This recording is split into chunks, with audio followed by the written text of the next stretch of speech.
Very good. Welcome, everyone, to Magnet Culture's Rethink Recruiting webinar. My name is Jess Ray, and I am a workforce strategist with Magnet Culture. We've been hearing from our network that recruiting seems like an impossible challenge right now. So we decided to have a discussion about it. Before we get started, please type any questions in the Q&A box and pull up your chat, as we hope that that's active. Feel free to comment and discuss as well, but the questions in the Q&A if possible. We'll address as many of those as we can at the end of today's webinar. So you all may know Cara Silletto, a founder and chief retention officer with Magnet Culture, a firm that is dedicated to reducing unnecessary employee turnover. And today we've brought on Becca Mcbride to join us.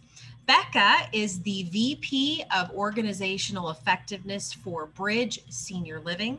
She has 13 years of experience in talent development in the areas of finance, hospitality, and currently in senior living. She is known for excellence in critical thinking and problem-solving approaches and strong research skills. She has more than a decade of experience as a political science professor, where she was an expert on how governments, organizations, and diverse populations learn how to solve problems. Welcome, Becca. Cara, let's start with the big picture. Awesome. Thank you so much, Jess. And welcome, Becca. Thanks for joining me today to make this more of a conversation, right? Like a fireside chat is what we were thinking. As most people know, we focus on retention. How do we keep people longer?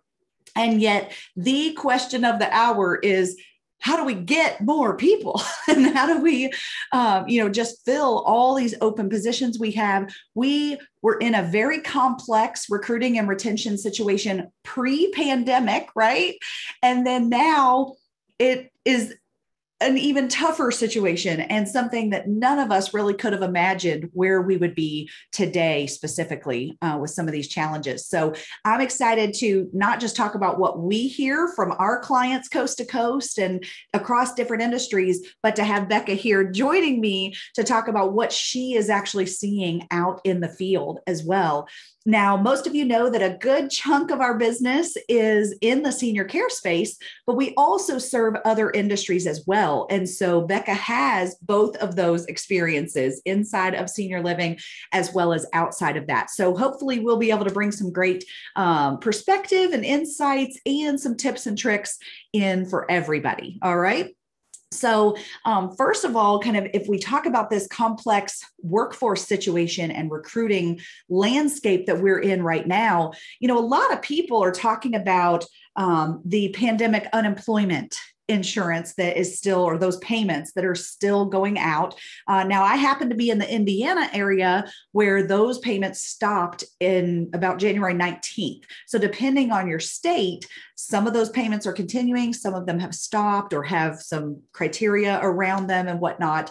But I'll be honest, what I'm hearing and reading and even seeing firsthand now that we have seen Indiana stop those payments over the last few weeks, I don't think that that's going to solve our problem, right? I certainly think it has an impact on our pool of candidates, but I don't necessarily think that just saying, well, when the stimulus stops and when all these extra payments stop and they run out of that money, that all of a sudden we'll be fine. Because we also saw a lot of things happen during the pandemic, such as a lot of early retirement from baby boomers that left the workforce. Friends, we saw almost 3 million women leave the workforce during the pandemic in the US, and many of them are not expected to return anytime soon as they kind of readjusted their lives, right? That type of priority shift for them.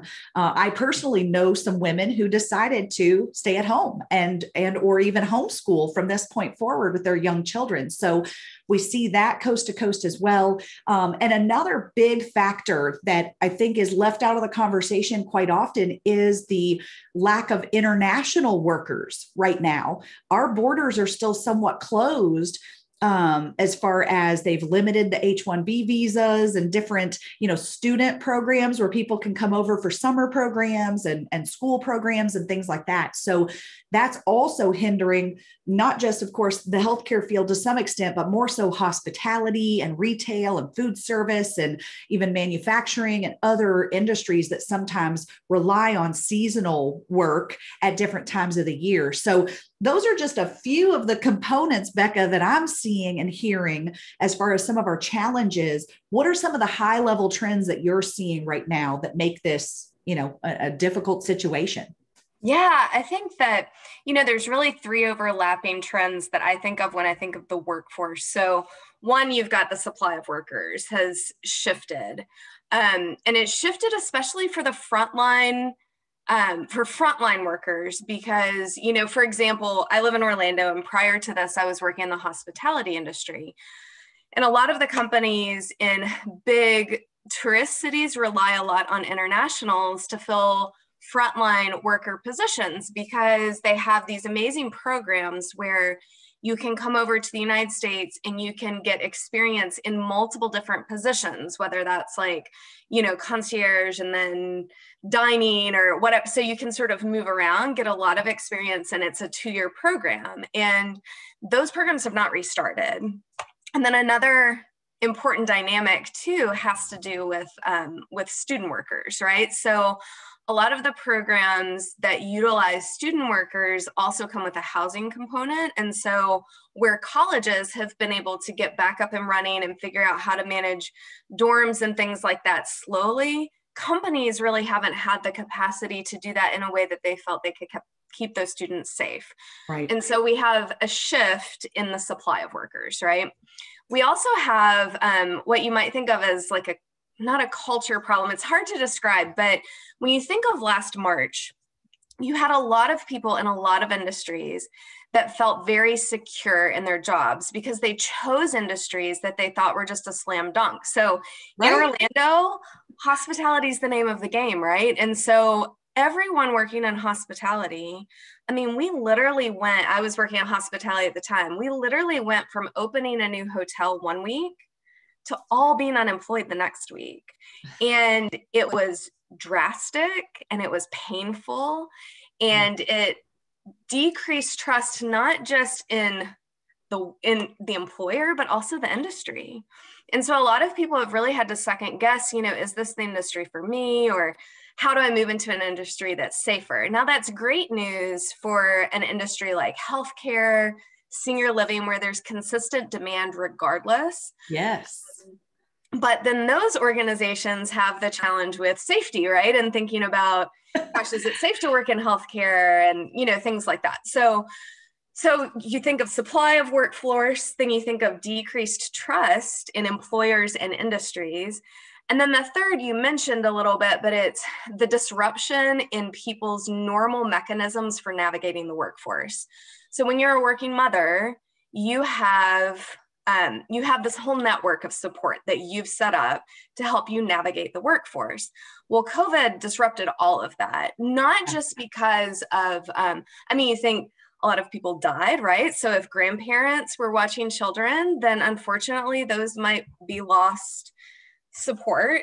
But you also had, people who had previously relied on childcare for their children, and then they lost their job and they had a year of being with their kids, and it's caused them to really question, life choices. Do I need to stay home with my kids? What do I do? So you have a shift in the workforce and supply of workforce. You have decreased trust in industries and companies. And then you also have this disruption in the normal support networks that we had in the workforce. Yeah, I've seen all of that happen. And in fact, in our area, we had some daycares that closed permanently because of COVID. And so then all the people who relied on that particular childcare, now it's everybody's got a waiting list and everything's more expensive now. They raised all their prices and things. So finding affordable childcare across the country has gotten a lot more difficult as well. And that trust piece, I kind of compare that the loss of trust with all the layoffs across different industries, for example.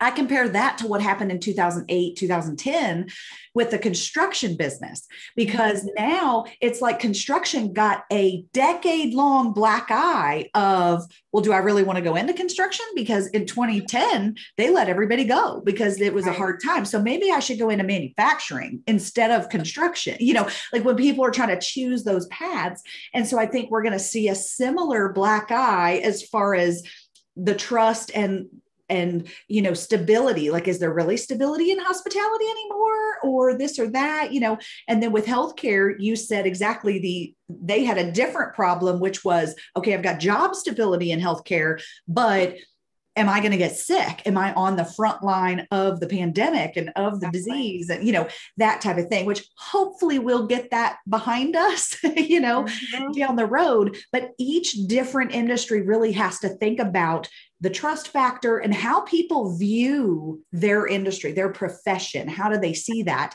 And for my senior care friends, we've never been a really sexy industry like, ooh, yeah, I want to go work at a nursing home. We want it to be that. And we know how amazing it is, the mission and the work that we do and the difference that we make. But sometimes we've got to show that to people and work even harder to get someone to even consider certain industries and professions like that. So there's all kinds of challenges, right? And I just wanted to kind of lay down the groundwork to make sure that really that people aren't just picking one complexity here and saying, well, when that gets taken care of, we'll be fine. It's a lot of moving parts, you guys. It is so many things that are happening, that we really need to think bigger picture about how attractive we are and how do we become more attractive and how do we keep the people that we have and then be able to funnel in really good quality folks moving forward. So how can we rethink kind of the way it's always been done? How are we pulling in different folks? I'd love to hear your thoughts, Becca, on how can anybody, right, regardless of the industry, or maybe you want to give a few specific examples of how can we rethink where those pools of candidates were coming from, and how have you seen some creative ideas really work well? Yeah, so I think, I've always been really energized by thinking across industries. I think it's sort of the secret sauce that gives you an edge on your competitors when you can think of how what's being done in other industries applies to you. And maybe that's just because I have such a diverse background that I really appreciate it when people think creatively about my background. And so, but I think one of the things that I've seen people doing that I think is just so fascinating is really thinking creatively about how expertise from one industry can be applied in other places. So I'll give you an example. In senior living, like we typically have thought about senior living as more about care instead of hospitality. But I actually think the hospitality industry is such an amazing source of talent for senior living companies, because if you think about what hospitality is, right, it's being welcoming and showing support for visitors and guests. Mm-hmm. Well, in senior living, what do? We show support and we provide a welcome for our residents and their families. Well, residents are guests, but they also come to live with us. And so it's this incredible opportunity to not just show hospitality to someone that's passing through, right, to really have an ongoing impact in their life. And so it's kind of like hospitality on steroids, with other components added in. And so I'm a huge advocate for looking to the hospitality industry for pools of talent that might have been displaced and maybe haven't even thought about something like working in a senior living industry, because it's an industry that people don't know a lot about. Yeah. And so that's one, that's one thing. I often say that, there are some communities that are like the cruise ship of senior living, because I try to use that hospitality language to help people really get a picture of, oh, this is really similar to what we do in hospitality, right? So that's one creative source of talent. Another creative source of talent has to do with tapping into younger and younger pools of talent.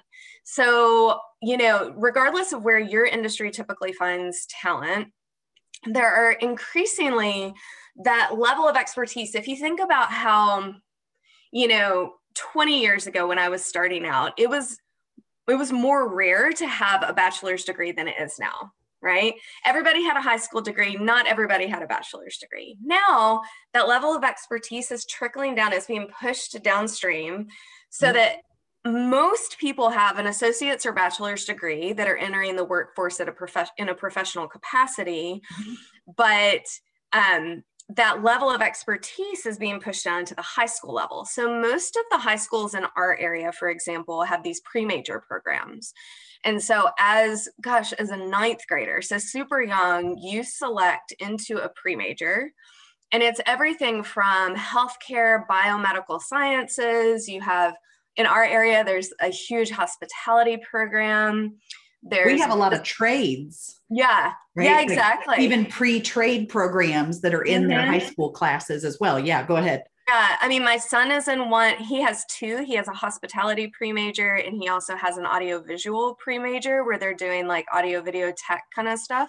Yeah. And to the extent that you can tap into those programs, it's an amazing source of talent, because these are students who are typically, I mean, they're developing professionally, right? They might be rough around the edges when it comes to professional skills, but they are developing expertise that most of us don't have, right? I mean, my son can do things technologically that I could never imagine doing because he's getting all this training that I don't have. And a lot of them are getting certifications. So the hospitality programs do the ServSafe certification. Yes. And so a lot of these students are still in high school, but they're highly qualified and they need working hours to be able to complete their programs. Yes. And so to the extent that you can partner with local high schools, trade schools, maybe talent that we might not have previously thought about as being highly skilled, they're increasingly more skilled than we are in a lot of these things. And absolutely. So that's another really creative source of talent that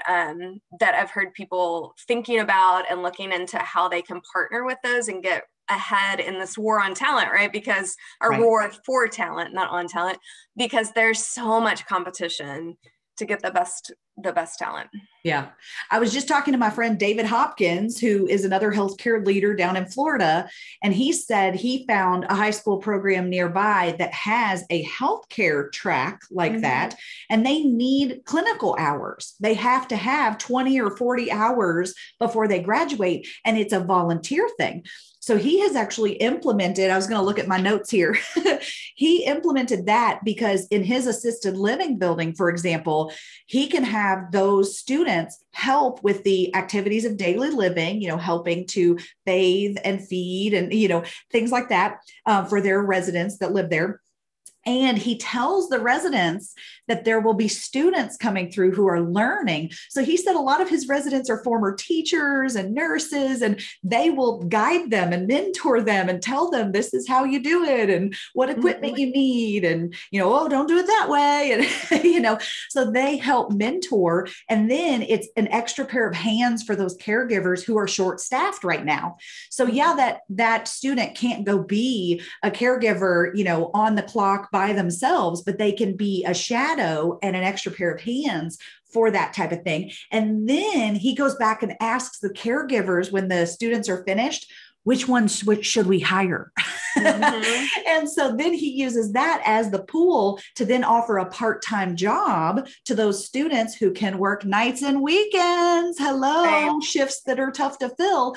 Then he uses that as another feeder pool, to get some of those part-time workers that he needs. And he does, he did admit that it's tough to adjust for student hours. They change, especially once they go to college. You change your schedule every semester, but we've got tools now for that, right? So scheduling software and, there's all kinds of resources and technology that can help make that easier. So you don't have to do it manually and whatnot, but that's just been a huge win for their organization, and not just the high schools, but also those tech colleges and trade programs that might be in your area. So I love that you're talking about think about the transferable skills that somebody might have learned from a certain certification or a certain program. If you can find alignment like healthcare to healthcare, hospitality to hospitality, that's great. But also you may be able to take those transferable skills and introduce them to a new career path that they may not have even considered. So yeah, that is fabulous. I mean, another thing to add on to that, Cara, too, is that where in the past companies might have had the budget to hire.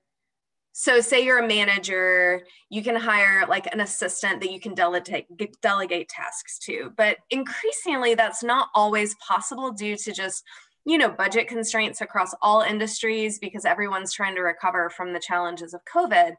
And so another way that you can tap into local high schools, I mean, a lot of students need service hours. In Florida, we have the scholarship program that all students are eligible for, but you have to complete a certain number of service hours. And so as we were chatting professionally within my company about like our communities, all the seniors now have technology and they have differing levels of sophistication in knowing how to do it. Right. And it's not like we have a tech support team in our communities to help with all this tech stuff, right? Because most communities would not have that, right? And so we were chatting about how fun it would be to have high school students, like a lot of them are in tech support classes where that's what the class does, is it provides tech support. And to pitch to a class, like, what if you did a service project where once a week you come into our community and you're the tech support help desk for our seniors, and how much fun the seniors would have with that and getting to learn and teach. And so there's all sorts of fun ideas. If you can find someone that can pick up the baton and run with it, there's a lot of great opportunities there. We just have to get creative about implementing them. Absolutely. And speaking of tech, anytime I talk to recruiters they're working to find more qualified applicants and whatnot, we're learning now that Facebook is not for 25 and under anymore. That is your mom's social media.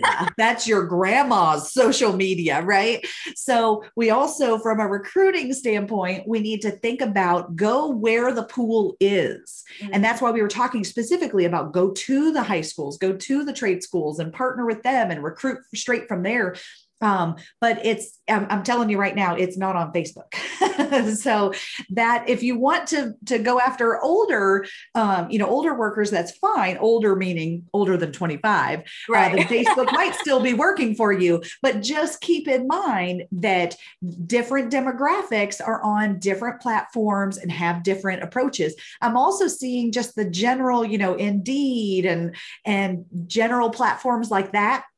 So many people are just ghosting the employers these days and not, they'll even fill out the application or do the one click type of thing. But I would argue that, do you really want to hire a one click application kind of person? I like to rethink that recruiting approach. Yes, we want to make it simple and fairly easy and quick to apply. But if we literally go down to as simple as a one click application, that's a one click and I quit. That's a one bad thing happens to me at work, or, I have a tough day and I'm out because I'm a one click kind of decision maker type of thing. So we have to balance. We don't want the application to take too long to fill out because we know the studies show, the more clicks they have to make, we lose people. But we do want people who really want to work for us and have hopefully, in an ideal situation, they've done some of their homework to say, yeah, this is the kind of company that I want to work for. But that's just one tip. Let's get into some more specifically, Becca, around the recruiting strategies, the, incentives, the hiring process itself. Can you talk with us a little bit about what you're seeing at your organization or, just what's working out there today? Yeah. So I actually want to build on what you were just talking about when it comes to these recruiting strategies. So, studies show that people want to be compensated well, right? There are a lot of different carrots and sticks that come with getting people in the door and making sure that they stay. But increasingly, we're finding, especially with younger generations, that purpose and the sense of calling really matters to them. And so sometimes I think our job descriptions are written so transactionally that it's like you talked about the one-click culture. Well, if you're looking for a job, I mean, like job postings don't stand out, right? There's very little about any job posting that you're like, oh, this is the job for me, because it's not marketed for a person. It's like a list of skills, right? It's what can you do for the company, right? Here's what we need from you. Exactly. Versus here's what we have to offer you to come have a career here and have a good culture, a good experience, right? Exactly. And so I know that the last time that I was going through a major career change, what prompted that for me was that I just decided that I'm at a place in my life where I want to be doing work where I can tell that the work I do every day contributes to an outcome I care about. Yeah. And so, like, to me, that's what's going to keep me at a company, right? That every day I get that hit of satisfaction of knowing that I've done something that impacted something I care about. Mm-hmm. So are we writing job descriptions to target those types of people? I mean, that was one of the things that really drew me to my current company, is that the job description talked about values. Yeah. And very few job descriptions actually do that, right? And so I think that one of the things that we have to be doing as we're seeking talent is we have to think carefully about who is it we're wanting, and are we writing job descriptions to draw those in? So I know one of the things that we've done in the past few months is we've taken our values and our service pillars and we've operationalized what do they mean, right? So if we say, we want people who work here to be accountable and responsible. What does that mean? Well, it means that we do things that we promise we'll do when we promise we'll do them. And when we make a mistake, we make it right. Right? That's so easy to just take that one extra step and say, this is what that means for us. Yes. Because that might not be for everyone, right? People might not want to be in an environment where they're expected to make it right when they fail. And you don't want those people in your organization if that's important to you, right? And so, but if we don't put those in our job descriptions, we're never going to be able to see if it's the right fit. And so that's one of the things, like just when it comes to marketing a position and marketing your brand, being very clear about what your values are and what it means to walk in those values, right? And for someone like me, that was very attractive in a job description. Oh, I love that you're defining it, because even, professionalism and integrity and work ethic and accountability, some of those words, as we think we know what they mean, but the definitions are somewhat subjective and could be skewed, based on the way you were raised or whatnot, right? All the generational work we do, we know some people think my purple hair is professional and some people think it is not, and that is their opinion, right? Mm-hmm. So I love that you're saying not just define it, but like explain what that looks like. So we do what we say we're going to do when we do it. And then that also is going to attract the people that want to work with those people. Don't you realize how many good workers are out there frustrated? Every job says we hold people accountable, but they don't. And so, are they walking the walk? And so in the job description, if you say, we do what we say when we say we're going to do it, and we follow through with that, then that is going to attract a higher quality worker, I would say, or somebody that meets those expectations, because they're going to say, great, they're going to hold them accountable, and I am going to be able to do my job and not have to pick up the slack of all the people not doing their job, which is where that person has been frustrated in the past. Wouldn't you say? Yeah, exactly. And if you think about how overwhelmed we are in this war for talent, right, and trying to get the best talent in the door, the talent is also incredibly overwhelmed and frustrated, right? Because they've been applying for a lot of jobs. They've probably left jobs that weren't a great fit. And it just becomes a ball of stuff. And your job is to like disentangle it and braid it into a nice thing that looks pleasant, so that you really take away that overwhelming feeling of just nothing is going to be great, right? You want to give someone hope, and you want to be the person that provides that. And searching for jobs is no fun, regardless of what level you're at. So I'll say another thing that, that we're increasingly focusing on, and a lot of the literature is focusing on, is the connection between recruiting and talent acquisition and then talent development. So, if you think about your workforce, you have the front door problem, which is trying to get people in the door to work for you. But you also have the back door problem, which is that in an environment where there's a lot of competition for talent, people leave and they go down the street for more money. And so your goal is that you have to figure out not just how do we get people in the door, but how do we create, and I know this is what you focus on for a living, Cara, but how do we create a culture that makes people want to stay? And how do we create incentives that are authentic, right? So people know when an incentive is just a Band-Aid, right? Your goal is to create an environment where there's a high sense of purpose. People are highly motivated to do their jobs, and they feel like they know what their job is, they have the tools to do it, and they're appreciated for doing their jobs. And so it does us no good to get people in the door if they don't want to stay. And I think all companies in all industries are really having to struggle with how do we fix both of those problems, because increasingly your culture, your work-life balance, like those things matter just as much as compensation. Yeah. And it may sound a little strange, but we truly believe that better retention is your best recruiting strategy. Because if we don't look in the mirror and see, are we a great place to work? Do we have managers that people want to work for? Do people want to come back tomorrow or after their break? Is it that? Or are we allowing people to eat their young?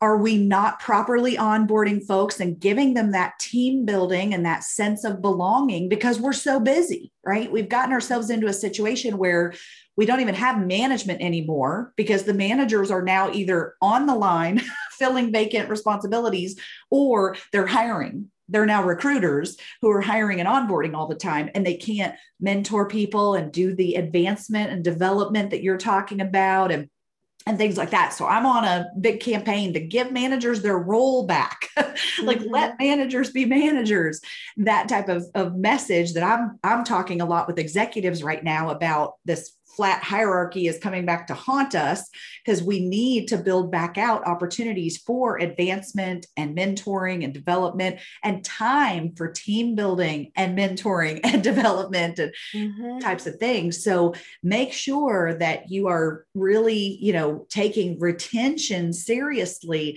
and looking closely internally at what we need to do better to be a more attractive company. A lot of our clients are saying that now that they're getting the management training they need and building the culture that they've wanted to have, when they're putting intentional effort into that, they're getting a lot more employee referrals because then people are happy and tell their friends, and somebody says, wait, you hate your boss? Haha, I love my boss. Right. I'm a lucky one. And people go, wait, what? You have a boss that's like decent? That type of thing. So yeah, absolutely. Really important that we look internally to create that attractive place to work for sure. Yeah. Couple other things that have come to mind specifically are more flexible schedules. Now we're competing. This battle for talent includes remote and not remote, or even if you have to be on site, like manufacturing, construction, healthcare, giving more flexibility on those hours. It cannot just be 7 to 3, 3 to 11, 11 to 7. We've got to look at, for aging workers, for students, for part-time folks, maybe a stay-at-home parent that wants to work when their kiddos go to school. They want to be there 9 to 3 and things like that. If we're really short-staffed, we could think about filling in some of the missing gaps with those roles as well. So flexible schedules. We've seen several groups switch their orientation, not all of it, but maybe once a month or every third time to like an evening orientation because somebody has a second job or can't leave that job until this job starts, so they're doing some of the basic training or the basic orientation evenings or even on a weekend morning or something like that. which works as well. So yeah, Cara, on the orientation thing. So I'm a huge fan of modular based orientation, where you essentially have these units, and you kind of have a library, you pick a unit off the shelf, you teach it. And because it allows you to, just like modular furniture allows you flexibility. Yes. It allows you a lot all of the rage right now. Exactly. And how you can onboard your teams. And so, like having one, flexibility in terms of timing and order, but also flexibility in terms of modularity, right? So being able to do virtual components that can be fit in between, and then having a very strong mentoring component to onboarding. I think all of those are incredibly essential to having a compelling program to bring people in. And I say all of these things and I think, gosh, there's so much work to do, right? It can be really overwhelming because there's so many things that I'm sure all of you that are listening are like, oh gosh, I'm getting overwhelmed at all the things we need to tackle. And no company has tackled them perfectly. And so I think for us in talent, a lot of times our goal is to provide a calming presence that helps sort of project manage these changing things, right? So, okay, we can't tackle it all today. What can we tackle today that's going to get the maximum value? Because my job is to make your job easier. My job is to help you move forward. How do we do that in a way that we can do it today? And then how do we think strategically to build those small wins into a strategy? And so I just wanted to throw that in there because as I listen to us talk, I'm like, gosh, this is overwhelming. What? Do this. Yeah. Oh, I'm so glad you brought that up. And I don't know if you saw me take a deep breath, but that's what we've all got to do. We are at a point that we have gotten ourselves into, the market has done it to some extent, but also most organizations I talk to, they will admit that they have not stayed ahead of this, stayed on top of it like they should have over the last 10 years with management training and with the culture building and the onboarding and things like that. But you're exactly right. We just need to take it one step at a time and prioritize where can we make a difference and move the needle a little bit. And I would recommend too, that as we start to talk about, we're going to need another recruiter, or we need to go hire a recruiter, an external recruiter, or bring in an internal. Think about combining that with retention. Can we add the next position is a recruiting and retention specialist, and can we combine that with, let's figure out exactly why people are leaving, not just what they say on the exit interviews, but really dive into that, so that will help us have to recruit less people later. So that's one step as well, that you can actually put that responsibility on somebody who's already there, or if you're going to add another team member to the recruiting or HR or talent development team, consider that being a retention specialist. In fact, if you don't already have it, at our secret vault, magnetvault.com, you can go get a copy of our sample job description for a retention specialist, and then combine that in with a recruiting role so that they stay involved. I've seen people in this position where they say, well, Cara, now I hire folks and I stay involved with them. I'm doing a 30, 60, 90-day check-in with them because maybe they don't like their supervisor and I need to get them on a different team so we don't lose them. Or maybe the job wasn't what they thought and I need to give them a little more support or training or shift them to a different role before we lose them. So use your recruiting team through the onboarding process, because that's their most trusted point of contact as well. So really think about that as well. But thank you. Brings up really good points. And Cara, I think the connective tissue between recruiting and retention is associate engagement. And so I think that, so I don't do recruiting for my company. I'm in, organizational effectiveness and talent development, but our director of recruiting and I check in every Friday. We have a weekly check-in. Yes. And I think it's so important because even though it might seem like our jobs are distinct, we're really focused on the same thing, which is building an effective workforce. And so like my job, one of my hats in my job is associate engagement. and we have this platform for associate engagement.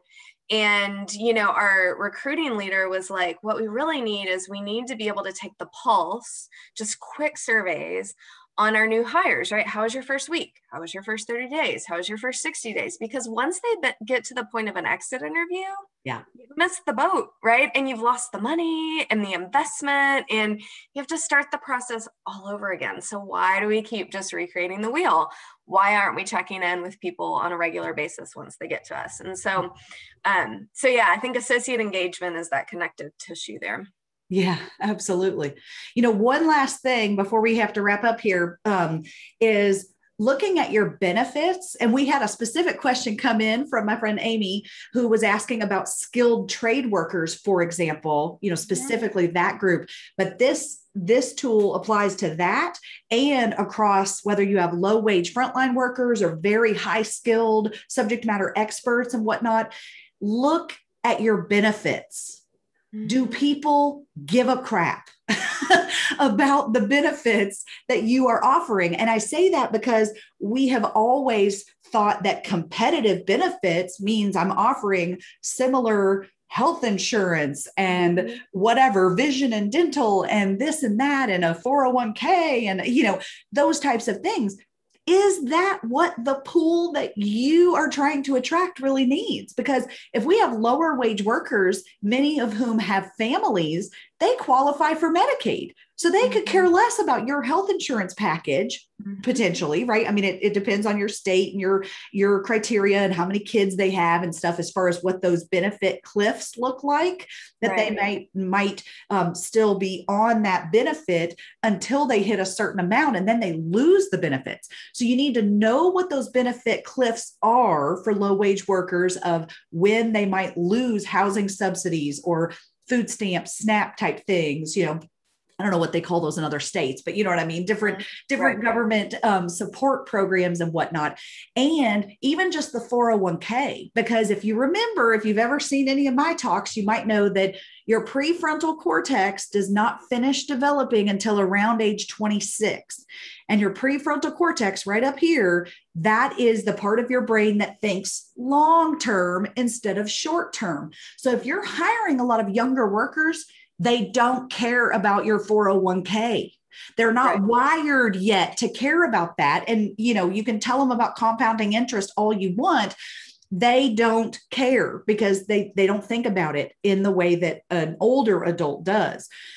So you got to think about if people really just want the cash or they prefer other benefits, different types of PTO, stacking that in a different way, or mentoring, the opportunities for advancement, other carrots that you can put out there as incentives and whatnot, because I'll tell you, the traditional benefits package just isn't as attractive for a lot of folks. So you really have to think about how can we offer some different options and or who's the target market we're going after? What are they looking for as far as a total compensation package for those folks? Yeah. And I'll give you two examples, one from a previous company I worked at and one from my current company, of how we're trying to think really creatively about benefits and incentives. So a previous company I worked for had this amazing benefit that they called the Wellness Subsidy, which was any amount of money that you spent on wellness related activities. And it could be like fees for your soccer team, it could be a Thule carrier for your car to carry your bike. It was any fitness equipment, a lot of supplements. They would pay half of any expense up to a cumulative amount of $500 a year. So if you spend $1,000 a year on fitness, your company reimbursed you for 500 of that as you made the purchases. And let me tell you, between my husband and I, we worked at that company for a very long time, and we used the full subsidy every year because, what an incentive, one, to be a healthy person. Yes. And two, to find something to invest in that's not work. And then three, to be able to get some of that money back. We always called it sort of the golden handcuffs. It was the best benefit ever, right? Yes. We loved it. And then with my current company, one of the things that we're exploring is looking at how we can provide sort of, our own internal shop that where our different associates, regardless of your level, you can go on that shop and you can purchase a whole host of things that are branded, and you can select, we have all the different logos for our communities and our company, and you can select which logo you want on it. There's a lot of different choices, and you can buy everything from bucket hats to blazers and dresses and just all umbrellas, all sorts of things. But the benefit of that is that, one, you can use that site to provide incentives, right? So you can give discounts on things. You can do all sorts of different things to show appreciation. Recognition or reward programs. But as your associates purchase those items, your brand is going into the community. And so like they're wearing a sweatshirt to a function at their college, right? And then other people ask them about the community that they work for. It's a great way to really market your brand while also providing amazing incentives for your associates. And so thinking strategically about how your incentives also market your brand is incredibly important. Awesome. Awesome. All right. Well, thank you so much, Becca, for all the insights and for having this nice fireside chat with me. Remember, folks, just one project at a time. Don't try to tackle all things at once, because you really won't get very far very fast. So pick an area that you know you can make a difference and get that done, and then move on to that next idea and improvement that you want to make. So feel free to reach out to us anytime here at magnetculture.com. And we'd be thrilled to just chat with you about what are you doing now? What are some areas, we can kind of audit a little bit of what are some areas that you may be able to make some improvements so that you can get better results, both on the retention and the recruiting side. How do we create a better place to work? All right. So make sure that you are also putting some tracking mechanisms in. Metrics are really big right now. So I encourage you to start tracking, where are the resources coming from, or the referrals, where are the new candidates coming from that are good ones, and start tracking a little bit more on that recruiting side to figure out where your best bang for your buck is coming from as well. So reach out to us anytime. Make sure to visit magnetvault.com to go download not only that sample job description, but we've got lots of other retention and recruiting resources and little ebooks and whatnot there. And thanks again to Becca for her time today and sharing her talents and wisdom with us. Keep in touch, and everybody have a great day. We'll see you soon. Bye-bye. Thanks so much.